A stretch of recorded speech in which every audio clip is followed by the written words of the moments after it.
Hello everyone, and welcome back to Discuss with Haz. I'm Honorable Hadiza Abubakar Yar'Adua, and this is my space, our space, where we pause, where we reflect, and have honest conversations about life, leadership, growth, and purpose. What does this space represent? We would be exploring ideas. We will be talking about inspirations. We would have insights on different things, on different topics that would help us as individual or as group, as a community, to evolve, to become the best versions of ourselves. We will engage with conversations around leadership, identity, resilience, empowerment, and community transformation.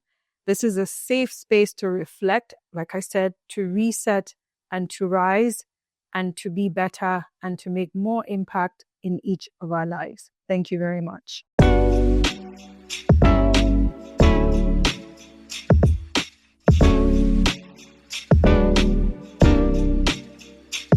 Hello, everyone. Welcome to Discuss with Haz.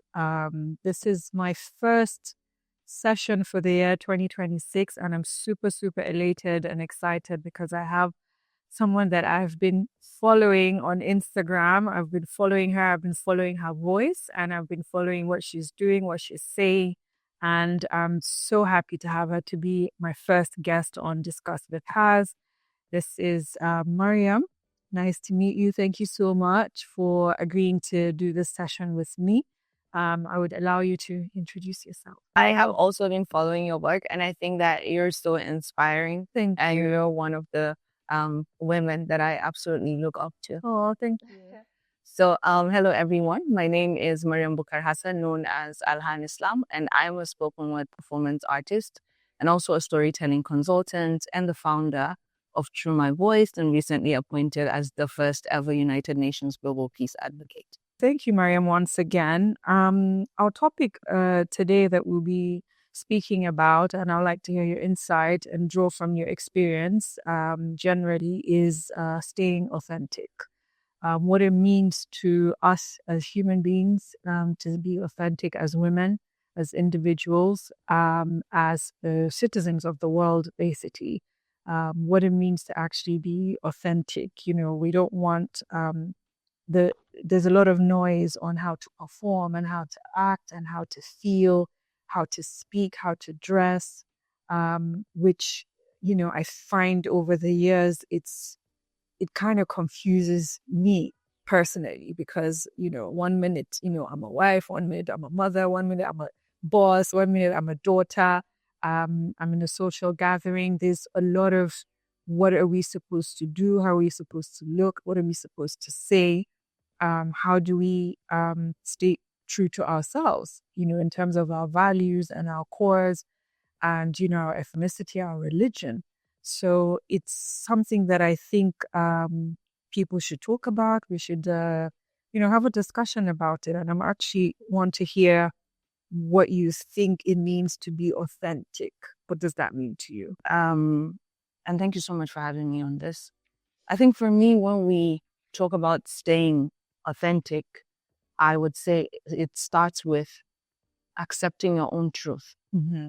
And when we talk about truth, there is someone else's truth, there is yours, and there is the truth. Right. But at the end of the day, when you accept your own truth, it's like when the noise stops and you're back home at night, can you sleep with yourself? Right. And I think that is the question that I had to pause to myself to say, can you sleep with yourself at night? Right. And for me, it became a game changer. I started leaving spaces that made me feel small.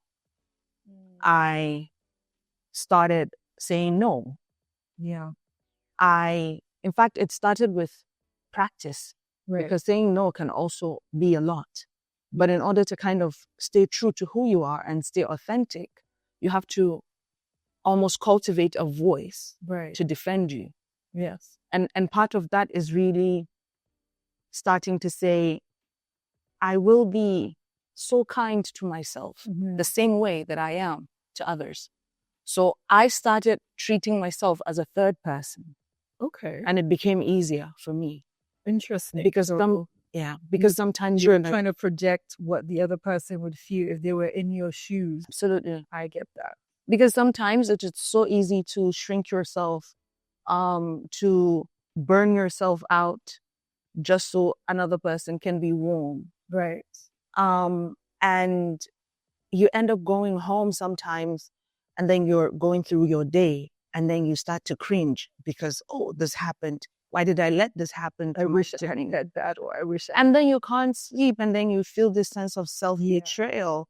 But to stop it and to stay authentic to yourself, whether it's in your personal space, it's in your work, you must cultivate the voice that can say no. You must cultivate the voice that can defend you. And you must be as kind as you would be to someone else, even more to yourself. Yes, absolutely. You're right. So it's knowing yourself, right? It's knowing what are your strengths, what are your weaknesses. And like you said, I think we need to be able to get to a point where it's no is no. I can't do it because I don't feel comfortable in doing it. A lot of the times we are pressured to say yes because we don't want to seem we're bad or we're unkind or because we want to be liked. Right. So I think for me, my personal journey would be I always wanted to be everyone's friend. Kingani. And I was always saying yes. Okay. What do you want to do? I want to go out. Okay, let's go out. Right. So it took me a while to understand that saying yes does not serve me. Because like you said, when I go back home and I'm reflecting or something else happens and I'm thinking, why did I? Or like you said, in a space where it makes you feel small. It makes you feel unwanted. Right. So it was almost like that's not who I am. No, right. I can be easily an introvert. Like by nature, I'm an introvert. People don't know. Once I'm in a space where I'm with my people, then I'm making noise. But a lot of the times, I'm just quiet. Right. And then sometimes people, oh, she's a snob. Because I'm not open to allowing people in my space. So I think it's knowing who you are and being aware of who you are and not being ashamed of who you are. Right. And I think to also be authentic, I think you would agree you need to be consistent. You need to be consistent. You need to be consistent because then it would not seem borrowed. Exactly. Yeah, it would not seem borrowed. I think for me, even in the work that I do, when I started, I used to do the tarha, and that was me. Okay. But when my mom passed away, that's all right, in 2018, I mean, she was my manager. She was everything. She was like my media consultant, and she understood what multimedia cross-pollination plus art can do to someone's career. And I was just starting out. But when she passed away, I felt, listen, this is someone who really projected me to the world. She was a strategist. So I was like, you know what? I want to adopt how she would tie herself and how she would carry herself. And at first, it felt borrowed. But as I grew into it, I could see that I had already started becoming her. And really, that is who I am.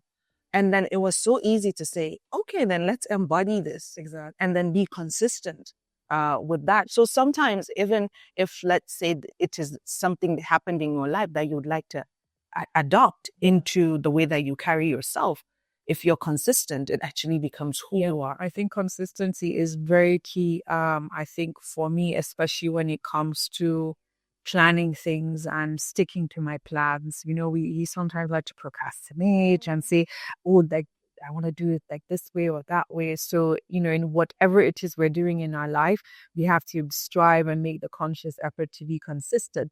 There will be hurdles, right? There will be roadblocks. You would have emotional burnout. You have mental burnout because we're humans. You know, you're juggling a lot of different moving parts. Right. So resilience has to kick in. You kind of need to grow the thick skin and be like, I've set this as my goal. And this is what I like you said. Yeah. We started this whole imaging thing with you and your mom to me, I feel like you were trying to stay connected to her. That's right. In a way. That's right. It made you have that bond. It made you connect with her. You wanted to hold on to something. But then at the end of the day, it also became your identity. And it's absolutely fine. You know, it's made you who you are and it probably made you stronger.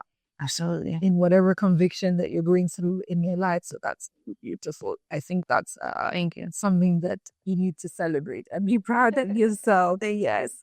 So yeah, authenticity is often celebrated, but really practiced. You know, we just assume it comes easy. We're not born with it. Do you think we're born with it? I think that authenticity, are we born with it? No, I think we're not born with it. I think over time with your experiences, you're able then to say, okay, this is who I am. And this is what resonates with me. Okay. And then you're able to pick bits and pieces of that to say, okay, this isn't for me.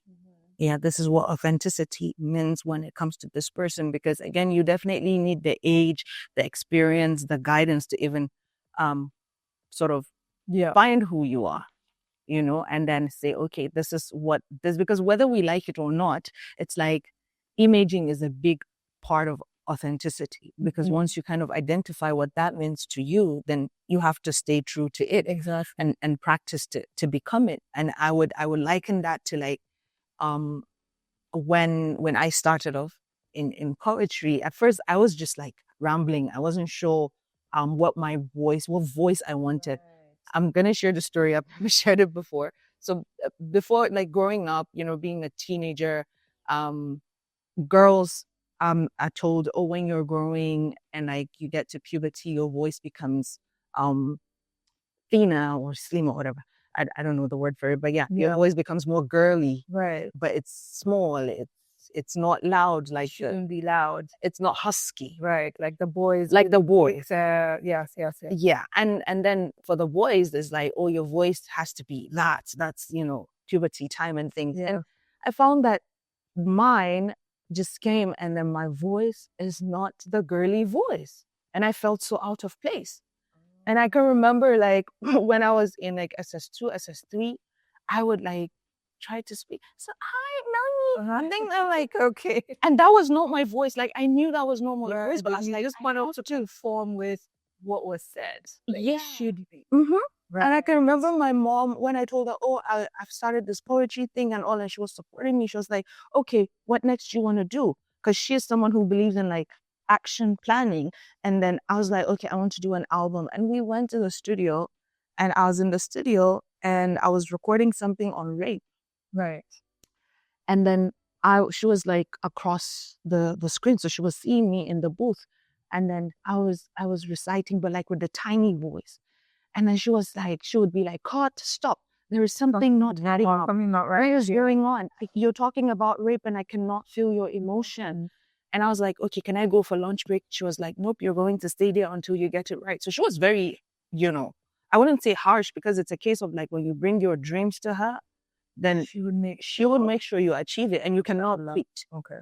So I stayed, and then I was quiet in there, and then I was reading and reading and reading. And then I don't know, I was just speaking and I spoke with my voice. And then she goes, what is that? And she was like, keep it, let's have it. And then like, I continued and she was like, that is your voice. Yeah. Don't speak like that again. That is your voice. And I think she made me, you know, start to become very comfortable. Of course. And then like now you hear people talking to me about my voice and saying, oh, it's powerful. And I'm like, okay, that was a time I didn't believe that. Probably trying to figure out what other word to use other than powerful, but it is powerful. Right. When you speak with so much emotion, like, right, I watch some of your clips, it's sometimes I have like tears coming out. Like, I'm a very emotional person, but because I can connect with what you're saying, it deep is rooted in what you're feeling. Because it's what you feel, what you experience, but you're using words to right. That is poetry. Like, correct me if I'm wrong. That's right. But so sometimes, and it's a gift. It's not everyone that can sit and kind of pick out the words to express what is going on. So it is powerful. And, you know, thank you so much for sharing your powerful voice with all of us. Thank you. Yeah, so I think, again, when we say we want to be authentic, I feel like we need to behave and and conform to the values that we represent. And so when you think about what values are we representing, for you it's peace and harmony and, and gender-based violence and, kidnapping, all the things that are happening. I don't want to say words that you are not supposed to say on air, but that is, and like you said, when do we have those difficult conversations? Because if I believe that we should not condone, we should not allow for this issue of gender-based violence, why shouldn't I be comfortable enough to speak about it? So I feel like what I'm trying to say is it's okay to have constructive arguments. I didn't say, no, I don't agree with these kind of things. Stay true to what you believe and true to what you're fighting for. But a lot of people would feel like they might step on people's toes, they might not get what they want, or to come back to haunt them in the future. So what are your thoughts about that? I think staying authentic comes with a prize. Right. It does. There are times that you will be celebrated, but if you want to stay true to yourself, you must be okay with being a villain, whether it's in your personal life or if it's in your work life. Right. I feel like the reason why people don't like being villains is because we're all searching for someone to blame. And there is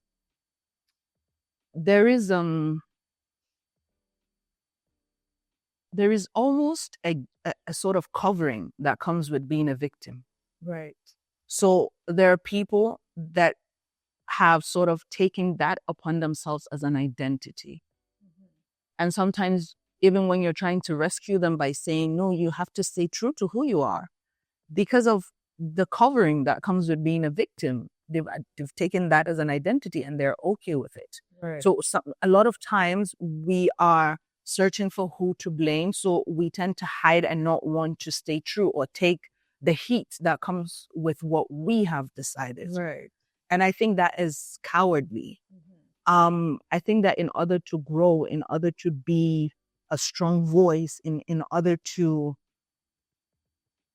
really be, I don't want to say a role model, because a lot of times I actually don't consider myself as one.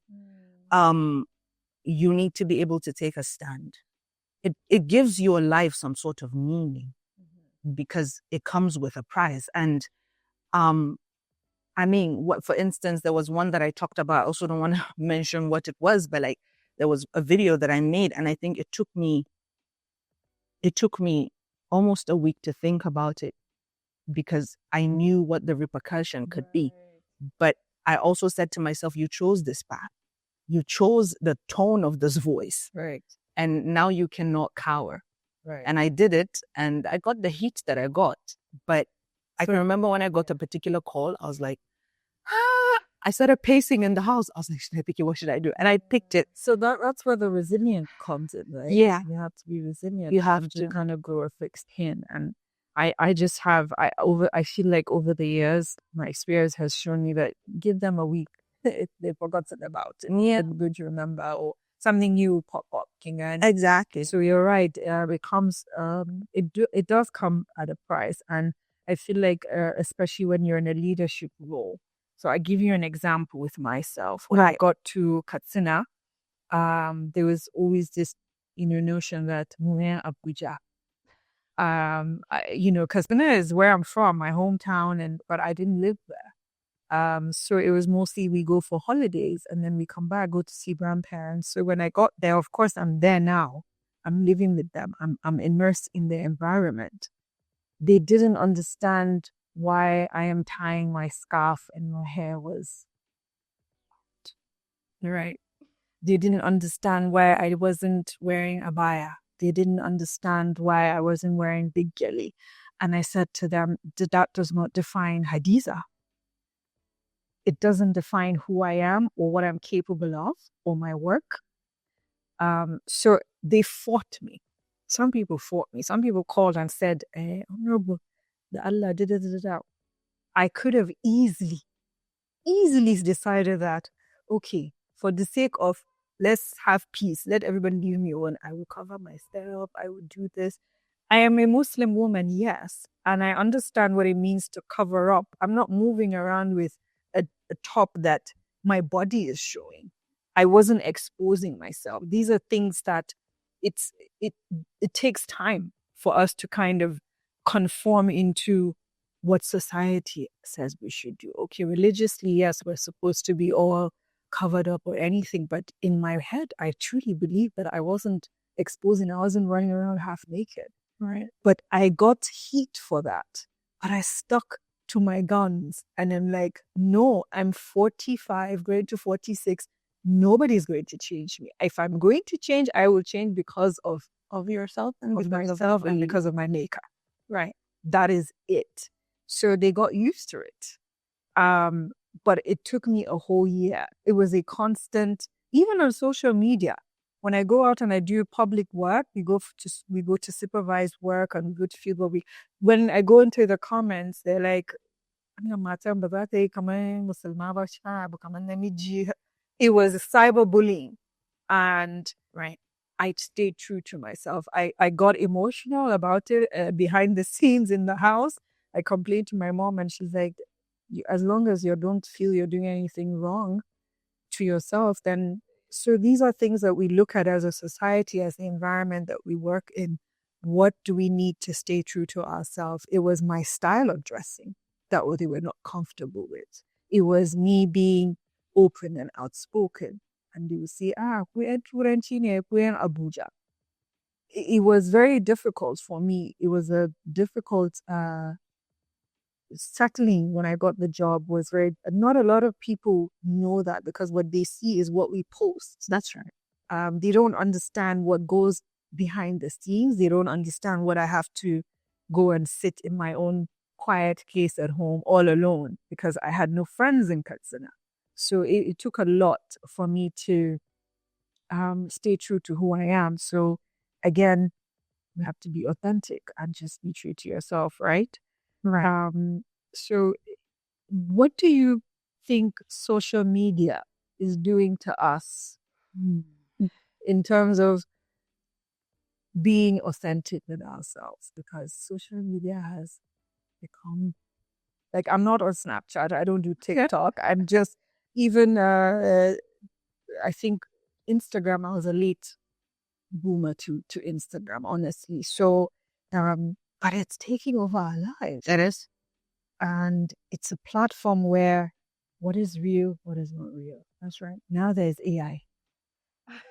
I have to find my son and I'm like, please, this video, is it real or is it AI? They're like, mommy, is AI. I'm like, really? I don't know what is real or what is not real anymore. So how is that going to help us in being true to ourselves, in being authentic, especially with the millennials, the Gen Zs, and then now we have my kid, my first child is 18. I don't even know what he falls into. And then I've got nieces and nephews who are what they call them, alpha. And so how do we teach our children how to be authentic? Because all they're looking at is what is happening on social media. And it's scary for me. Yeah. I share your concern. I mean, my first son is 7, but then my mom passed away. I had to assume the role of a mother to my brother who is now 16. So I share your concern, and I think one of the things that have helped me so far is finding a way to merge what his interest is to what it is that I think can give him a sense of responsibility. Right. Which again, I guess the word grooming would come to place, but I think I try not to just focus on the grooming without adding up what his interests are. Okay. It's like, yes, the grooming is there, but is there as an underlying factor, but then you have what his interests are. And then we tend to have discussions where I motivate him, but in there I'm also putting some lessons in there. And when I need to be a bit hard, I am. I believe in gentle parenting, but at the same time, sometimes you have to be hard. Yeah, you have to. And I believe in accountability so much so that any of his actions, he is going to get that equal reaction. As there is a concept. Exactly. Yeah. And I believe in that. And I think that teaches some sort of sense of responsibility. So that they don't feel like, you can get away with anything, or it's okay to hurt someone or do something in a way that sort of passively affects someone and think it's okay. Yeah. So I think that kind of insertion in between can sort of help with them to cope. Mm-hmm. But also when you talk about AI, you talk about social media. So he's on social media, but there are hours. Right. There are hours. It's not a free flow. And I think there are situations where you hear him maybe, talking about, women, this, that issue. And then, I mean, with me and my sisters also, we tend to say, okay, no, this is no way to talk about someone. Right. This is that. And I bring him close to sort of experience what my work is. Right. And I pick movies that I think would teach him something and get him to watch it and ask him, okay, what did this teach you? And then we also make him read books and ask him to summarize. And also when it comes to like Islam as well, we get him to watch some YouTube videos and we tell him, come and teach us what that. So it's like, yeah. So it's like you're not just seating him and telling him, you're asking him to go seek the knowledge himself, then come teach you. Right. And so it kind of gives him this sense of autonomy and agency. So I think for the Gen Zs, because for me, I'm right there in the bridge. I'm not fully a millennial, neither am I a Gen Z. So I kind of understand a little bit of both. Right. And so I feel like with the Gen Zs, once you can do whatever in a way that gives them a sense of agency, they would take it on. And social media now has teeth. It bites.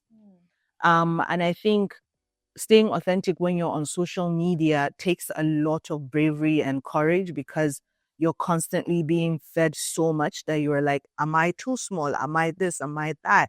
It kind of makes you start to doubt yourself. All right. It's a lot. It is. It is. And recently, I think we're having that conversation with my sister.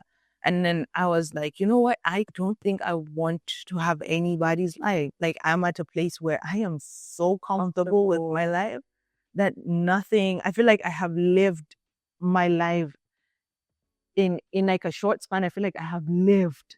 So I'm just in a space where maybe for some people, it takes them 60 years to get to in terms of a realization, a self-acceptance. Yeah.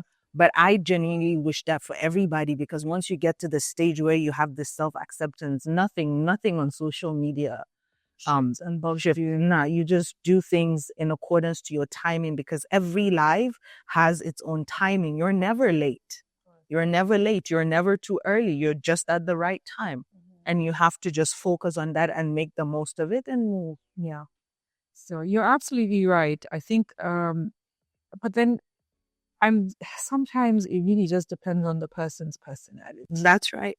So my fear is if there's an individual who is not strong in their personality, who is a people pleaser, who identifies with whatever is projected to them behind the screen, that's when it starts to become an issue. Yeah. Because if you're a teenager, the hormones are everywhere. You're trying to figure yourself out. You're trying to understand who you are.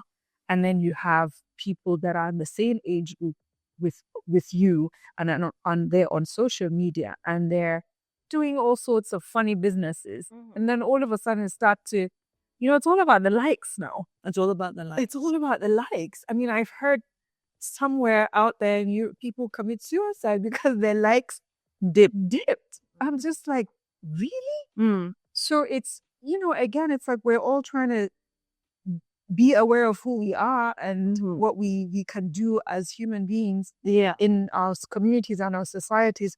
But then on one hand, we have, what is projected to us, what should be right, what should be conform to. That's what I was saying to you before we started. I used to be one of those. We didn't have the social media back then. We had the magazines. Yeah. I would be walking home from school and I'm buying all the modeling magazines you could think of. And I'm looking at the model and then I'm going home and I'm looking at myself. I'm like, oh, okay, so it means I'm not pretty because I'm not size this. And for a while, I stopped eating. What? Sorry. No, these are personal. I'm sure a lot of people, that's what I'm telling you, this space, Discuss with Has, is let's speak our truths. I'm not ashamed to say it. I said I want to be looking like this model. Right. But you look like a model now. This is me now, 47. Then I was what, 20? I didn't know any better.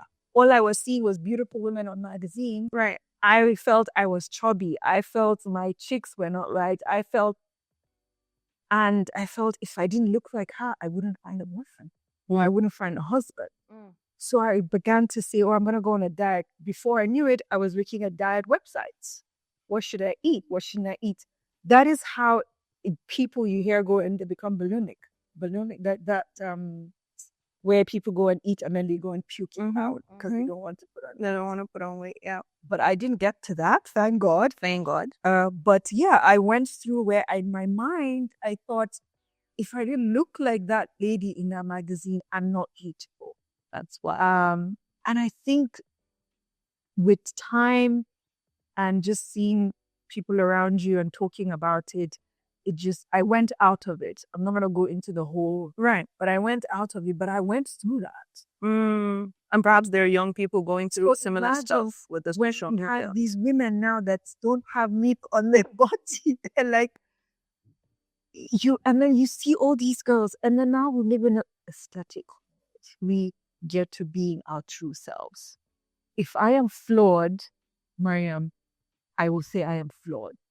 I want to be okay with my imperfection. I wasn't born to be perfect. Absolutely. None of us were born to be perfect. That's right. So if we're going to be true to ourselves, what is our core values? What did our parents teach us when we were growing up? What is our value?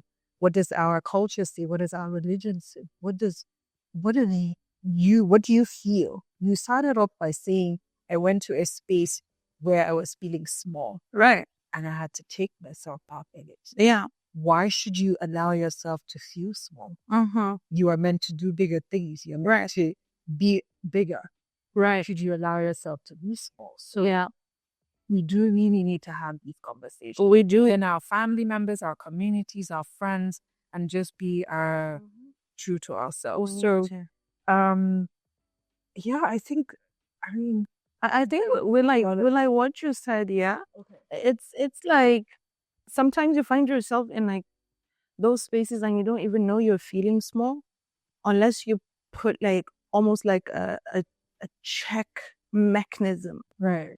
Where again, when you're alone, you're able to see it, because some spaces they don't come off as they're trying to make you small. Right. It's almost as if it erodes your spirit, just like maybe water taught to be cruel. Like it just starts to like erode your spirit. But I think one of the things that really helps is like your relationship with your mother, with your father, with your aunt, with your spouse. Tell you the truth, the hard truth. Exactly. Or sometimes even just, just reminding you how beautiful you are, and some sort of beautiful comments about your own imperfection. Absolutely. And then you start to see the beauty in that. And, I did not grow up with my father, but my mother made it a duty to always remind me how beautiful I was. Like there was nothing that was a flaw that she made me feel small. Right. And so it made me feel so comfortable to say, hey, I'm opening Instagram. And she's like, okay, what are we doing here?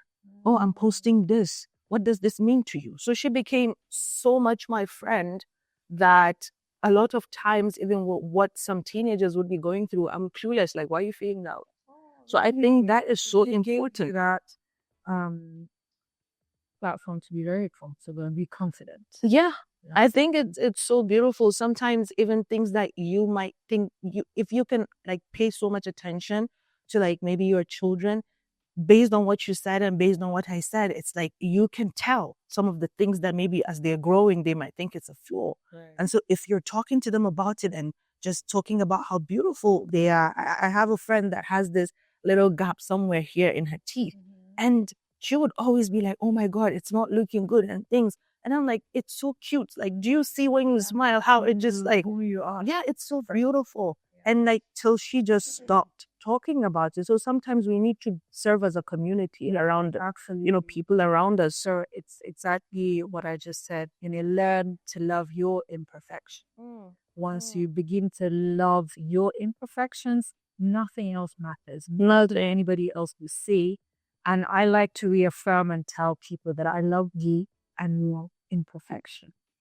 I love telling that to people that I love and I'm close to, that are dear to me, because we want to always be perfect in the eyes of our parents or our spouses or our friends. It's not possible. And it's absolutely not possible. So yeah, I mean, I'm so glad that I got to start off my first session of the year with you, Maryam. I'm happy that you felt comfortable enough to share one of the personal stories. So I think, to end this session, I would want to just, say a few points. Authenticity requires self-awareness. You've kind of touched on that. It also demands courage. Absolutely. And, it attracts the right people and repels the wrong people. Absolutely. Because once you start to say no and you start to set your boundaries, a lot of people would be like, oh, she thinks she's all that. Thank you. I am. Thank you. And I think it also builds peace for oneself, right? And it's generally would just align with your purpose as a human being. And I think that's what's very important for us, to stay true always to what we believe in, fight for what we believe in, even if it makes everyone else around you uncomfortable. That's right. Like you said, there would be repercussion, but especially if you're in a leadership position. With my experience and having to have had bosses before going into, I worked in the bank, and then having to have worked because I'm skilled with His Excellency. Sometimes as leaders, it's easy for us to see them from afar and say, you guys just sit in your office, and no, it takes a lot. It takes a lot to make certain decisions without feeling like the weight of the world is on their shoulder. They have to be able to make certain decisions, and as well try to stay to their core and to stay to what they've set out to do in terms of the impact they want to make for the people. So, as individuals, as leaders, as parents, as daughters, wives, sisters, it's a lot, but we need to continue having this conversation. Before I end it, I want to just know what you would want to say to the audience at the takeaway from everything that we've spoken about today. Well, I think what I have to say to the audience is not so far-fetched from what you've already said. I think when you mentioned self-awareness, I think that self-awareness in itself is also not something that is glamorous, because it also takes away the bliss of ignorance. Right. And so what I have to say to you is, you have to be prepared to be who you are, because it takes a lot to be who you are. But you also have to fall in love with yourself. Make it a duty that every day when I wake up, I'm going to look in the mirror and I'm going to be so obsessed with myself. I'm going to be so in love. And I'm not saying obsession in a way that also starts to hurt people, but that's also a different conversation.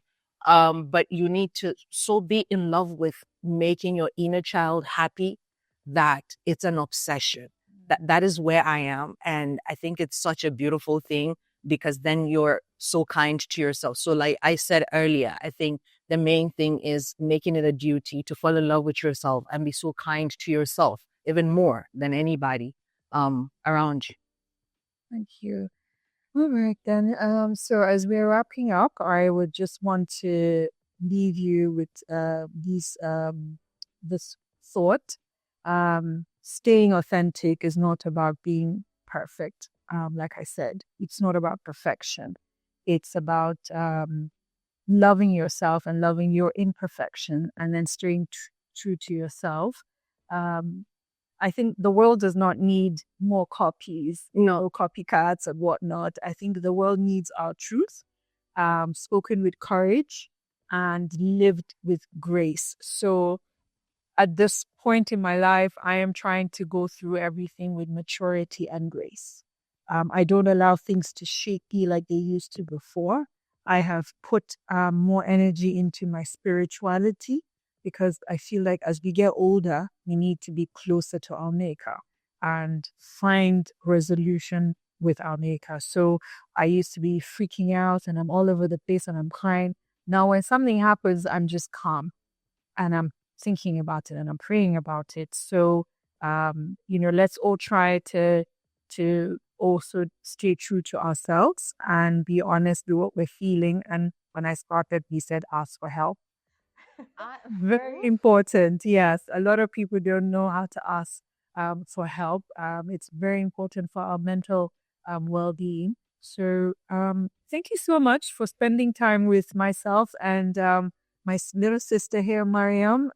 If this topic resonated with you, please drop a comment on the YouTube channel.